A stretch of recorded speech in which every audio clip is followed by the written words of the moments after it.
Cyberpunk 2077 has been booming. We've seen a flood of positive reviews, positive coverage, and just a bunch of interested players around this game over the past few months. And although I've talked quite a bit about why some of that other coverage is so positive, one thing I haven't been covering too extensively is the modding scene. And that changes today because we've been getting some particularly awesome Cyberpunk 2077 mods as of late. So in this video, what I did was compile some of the best quality of life or kind of smaller individual feature mods, as collectively when you take these 15 mods together, you have a vastly improved experience. It's like they collectively create a nice overhaul for the game. Not completely changing the game, not trying to turn it into something different, but improving what's there already. Whether it be incredibly ambitious and epic new features, or even just things that are bug fixes. The first mod I want to look at is Virtual ATELIER, and is that not the word of the day? I have literally never heard that word in my life. Definitely not how I thought that was pronounced, but hey, that's what Google said. This is a pretty cool mod that's going to be a massive asset for some of you. What it'll do is now, as you go to your computer in your apartment, which this may be the first time you're ever doing that in Cyberpunk, you will find a fully integrated online store or stores on that computer, from which you will now be able to buy all kinds of different items in the game, or perhaps just try them on and preview them on your character. This mod was really added in as a framework,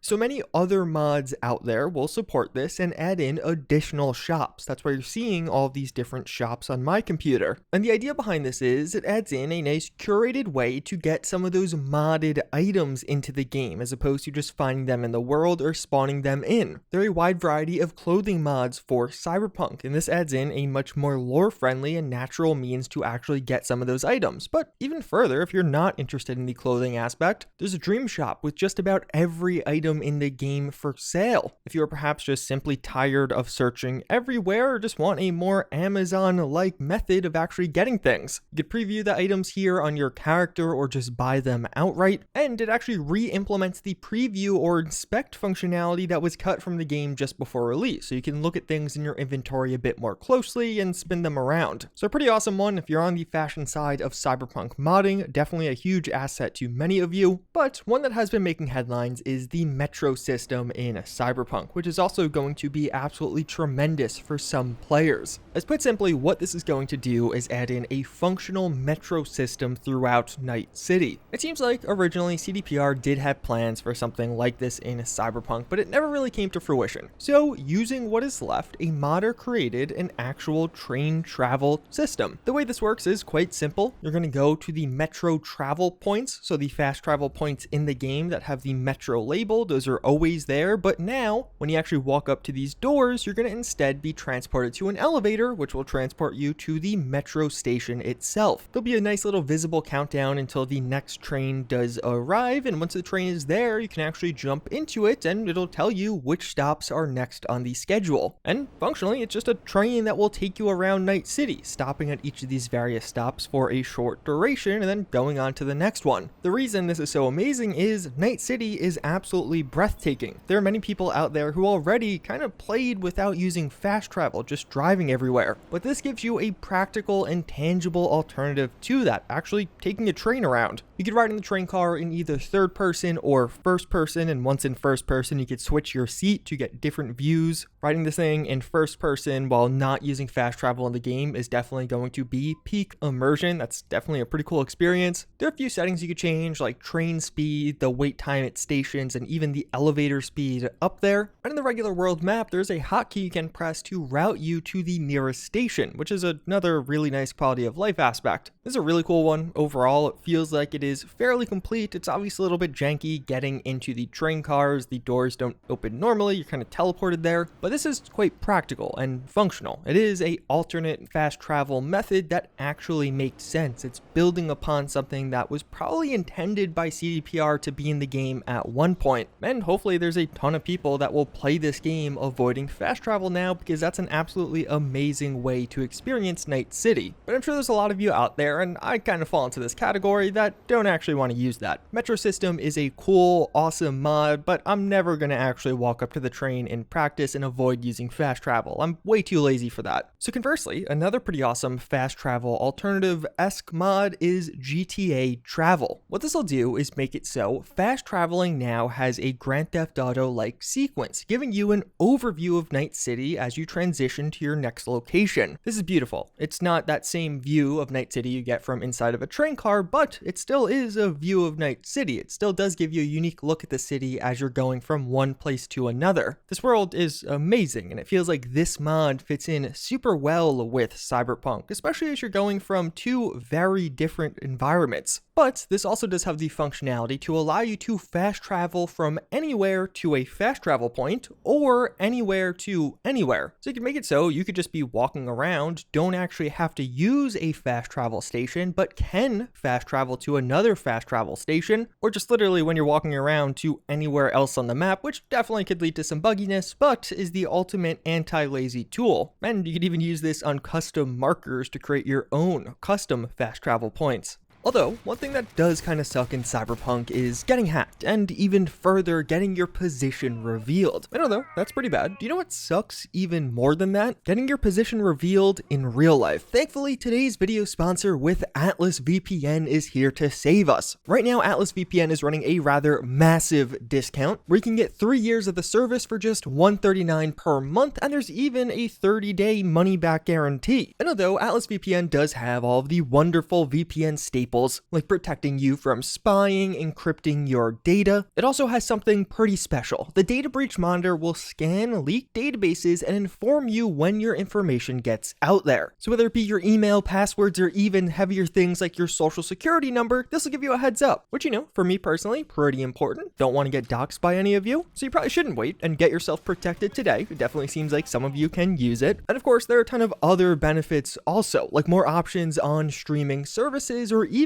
saving money on purchases. So using my link in the video description, you can get access to Atlas VPN's huge discount. A 3-year subscription for just $1.39 per month, and again, that 30-day money-back guarantee. The crowd despawn fix is going to be first of several bug-fixing mods in this one. Cyberpunk has a bug or a feature that makes it so when NPCs are fleeing, like after you're firing or combat, if you look away from them, they'll just all despawn. It's very jarring. You can quickly turn a populated area into an absolute desolate area just if you look away quickly, which is kind of odd. So this mod is going to fix that kinda. As what crowd despawn fix is going to do is make it so NPCs will start respawning when this despawn glitch or feature occurs. So when things get desolate, there might be a few NPCs still running around because this mod kicked in and started spawning in some additional NPCs. It's definitely still kind of jarring in a transition. You're going to go from a ton of people to slightly less people. And although this is definitely far from a perfect fix, it really is one of the best options we have right now, and definitely better than what's there by default. Because a lot of times if you get into combat and run around in Cyberpunk, the streets will just be barren. This mod will make it so there are some NPCs actually running around. The streets aren't absolutely dead. You'll have tens and occasionally a total of about 100 people around you, which is a huge upgrade. It actually does a pretty good job at hiding despawning in. You still see it from time to time, but overall it wasn't as obvious as you would think, especially when you're not looking for it. AI Netrunners Enhanced is one of my favorite mods of 2021 for Cyberpunk, and hey, who knows, maybe there's a whole video on my favorite mods for Cyberpunk coming at some point. It'll do two major things. On one hand, it'll fix a bug that would prevent enemy netrunners from hacking you, which is kind of the secondary forgettable but added bonus, but also it'll add in a variety of additional quick hacks for enemy netrunners to use on you. So by default, enemy netrunners can do two things. They can either reveal your position or use overheat on you. But with this mod, they'll have a wide variety of quick hacks they can use on you, whether it be crippling your movement so you can't actually sprint or jump properly. They can break your cyberware temporarily so you can't actually quick hack or you can't use your fancy leg or arm mod, among a wide variety of other things like just dealing damage. They still do have overheat as well as a variety of other things. And even there is a version of this mod where enemy netrunners can use system failure on you, which, if successful, if it does load all the way in, will be an insta kill on your character. So you have to take take them in on time. I actually like having this in the game. It's pretty rare. You won't see it most of the time, but if you do see it, you know you have to act quickly. Overall, I just like that it makes these encounters more memorable. You're not just going to get overheat every single time. Sometimes you'll have stuff that cripple you but don't actually deal damage to you, which is a nice change up on the gameplay, and it makes it seem like these enemy netrunners are more like tools and a support function to the enemy body overall, and not just another damage dealing source. Then we have Restore Legendary Ping. One questionable change CDPR made with patch 1.3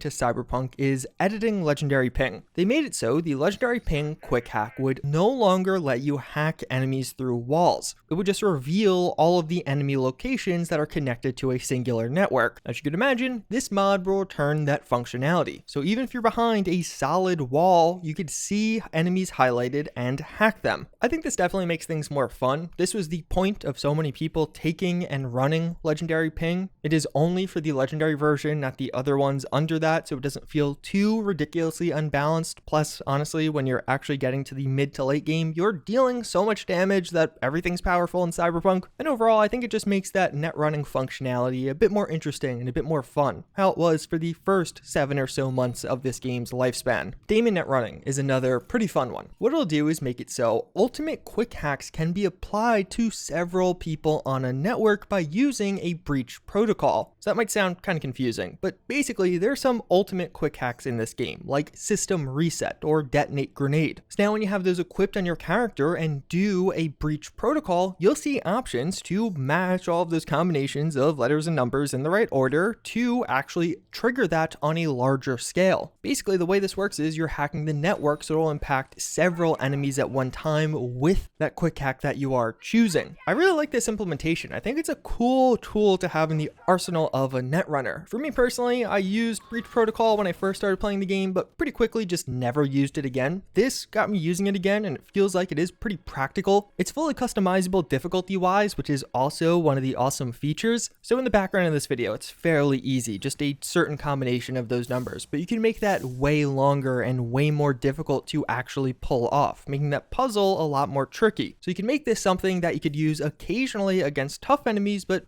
too much of an effort to be worth it. Either way, again, I really love this one. I think it's a cool thing to have in the background of the game that you'll use from time to time. In a very similar vein, we also do have System EX. What it'll do is make it so you can now have both a cyber deck and an operating system equipped at the same time. Only one of each, but you can have both of those at once. By default, you must have one or the other, so you either have access to quick hacks or things like Berserk or Sandevistan. Definitely can be pretty OP, but honestly, quick hacking is so fun that I basically never use things like Berserk. I knew Berserk was in the game, I saw other people use it sometimes, but basically never touch it or installed it on my own characters. This opens up that functionality and makes it so I can use things like Berserk, which I think before this I'd only ever used to display bugs with it in videos, but now I'll actually have it and I'll use it from time to time. I like this one because it opens up more playstyles and it really isn't that overpowered in the grand scheme of things. Again, you could deal a lot of damage pretty easily in Cyberpunk. So getting away from some of the mods enhancing netrunners, we also do have zoomable scopes. It's pretty simple. Now all of the various scopes in Cyberpunk do have several zoom levels. By hitting the sprint key, you will zoom in further, and depending on the scope type, it may have 3 different levels of this to be very zoomed in at the final level. And then you can just hit the key again and go back to the original level. I like this a lot. It makes sniping way easier, especially for those of us with not the best eyes in the world. You actually can configure how far things get zoomed in based off of a setting menu. And honestly, it's just one of those small features that it's nice to have. Many other modern games do feature something like this, and I just think it's pretty cool and a fairly lightweight mod overall to keep in the background to make that gunplay a bit more interesting. Getting back to the idea of having one more thing in your arsenal. The Pocket Radio adds in a portable radio that you can activate via a hotkey that will functionally just be the same as a regular car radio. You can toggle it on and off on the fly, turn the volume up or down, and of course change the channel of the radio. It's a small one, but a huge one for those of you that do love the soundtrack and music choices with this game. There's a ton of awesome and custom made songs. It feels like it's a shame that you only get to listen to them in the car. Driving around Night City is great, but getting to listen to the radio while running around or even, hey, on the train is also pretty great, and that brings in that functionality. The Nano drone is going to be yet another one of those arsenal building mods. It's a small purchasable drone to aid you in combat, or really probably best for stealth characters in general. You can buy this at any Ripper Dock. There's 4 tiers and it'll give you different benefits as you upgrade it further and further.